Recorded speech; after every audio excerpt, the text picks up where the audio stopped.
कैसे हैं आप सब। मेरा नाम रोहित मिश्रा है और मैंने रसायन विज्ञान से एमएससी कर रखा है। आज मैं आपको केमिस्ट्री के बारे में कुछ चीज़ें बताना चाहता हूँ।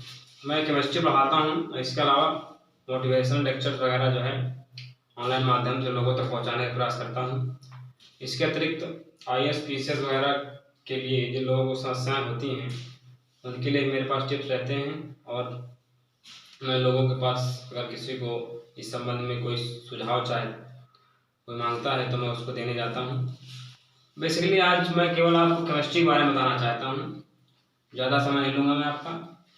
केमिस्ट्री के बारे में होता क्या है कि बेसिकली केमिस्ट्री एक ऐसा विषय आजकल बन चुका है कि फोबिया टाइप में आ गया है। जैसे मान लीजिए कुछ बच्चे कहते हैं हमसे कि सर ऐसा है कि केमिस्ट्री बहुत कठिन विषय है और रिएक्शंस वगैरह जो होती हैं इसमें मतलब समझ में नहीं आता। लेकिन इसमें सबसे बड़ी कमी ये है कि आप इसका प्रैक्टिस नहीं कर रहे हैं। क्यों? जैसे मान लीजिए कोई टॉपिक आपको पढ़ाया गया, मैंने एल्डिहाइड पढ़ाया, जैसे आपको एल्डिहाइड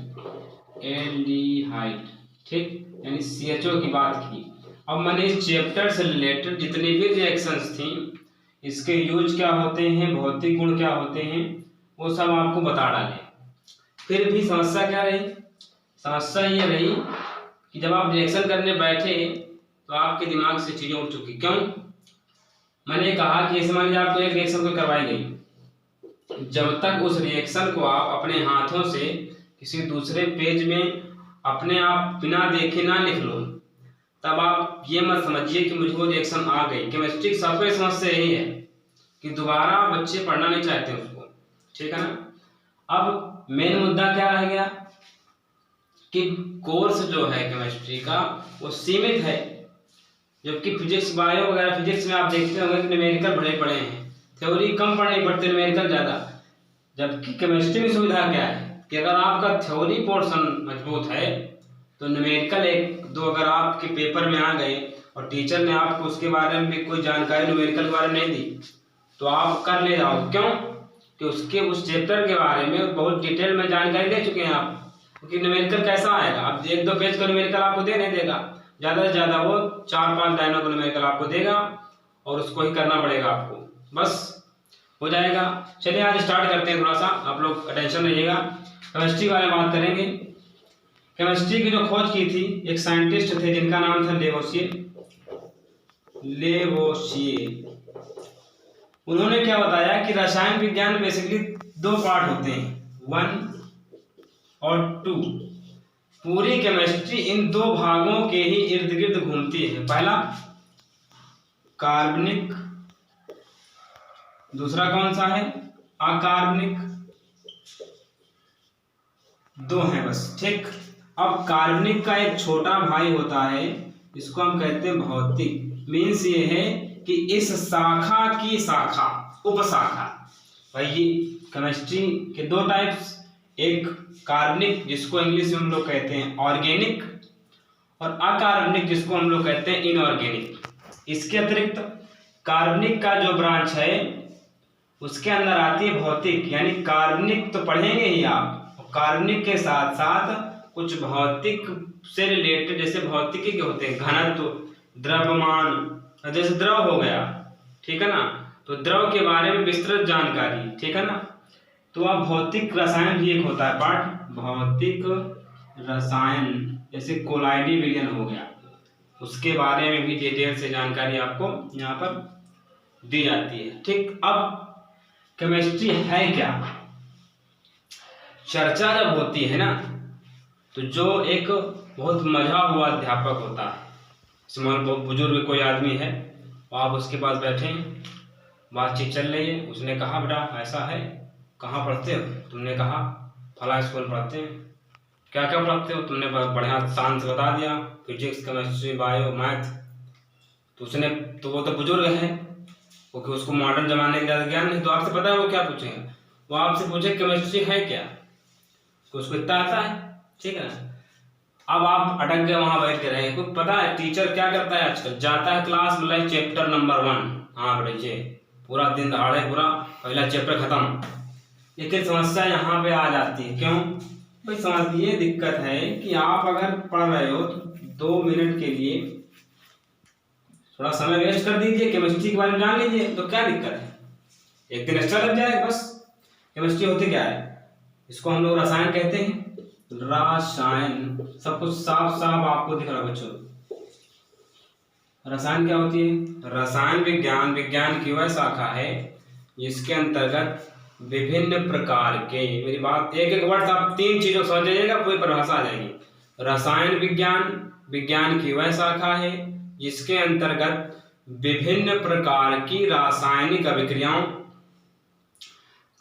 द्रव्य तथा उन अभिक्रियाओं के द्वारा प्रकृति में होने वाले परिवर्तनों का अध्ययन किया जाता, उसे हम क्या कहते हैं, रसायन कहते हैं। अगर समस्या है यहाँ पर तो मैं इसको यहाँ भी लिख देता हूँ कुछ वर्डों में, रसायन विज्ञान, विज्ञान की वह शाखा है। यहाँ से स्टार्ट करना है आपको, इसके आगे मैं नहीं बताऊंगा, क्यों नहीं बताऊंगा, क्या इसके आगे आपको खुद लिखना पड़ेगा। मतलब ये यहाँ से बच्चा लग जाता है, शुरुआत कहाँ से करें। समझ लीजिए हमने आपको याद करने के लिए दिया, ऑफलाइन क्लासेस में क्या होता है, ऑफलाइन क्लास में बच्चे क्या करते हैं, जैसे मान लीजिए कोई चैप्टर पढ़ने के लिए दिया गया तो बच्चे को याद तो है, हमसे कहता है सर 1 लाइन बता दीजिए, शुरुआत की 1 लाइन बता दी हमने, अब आगे का आप बताइए।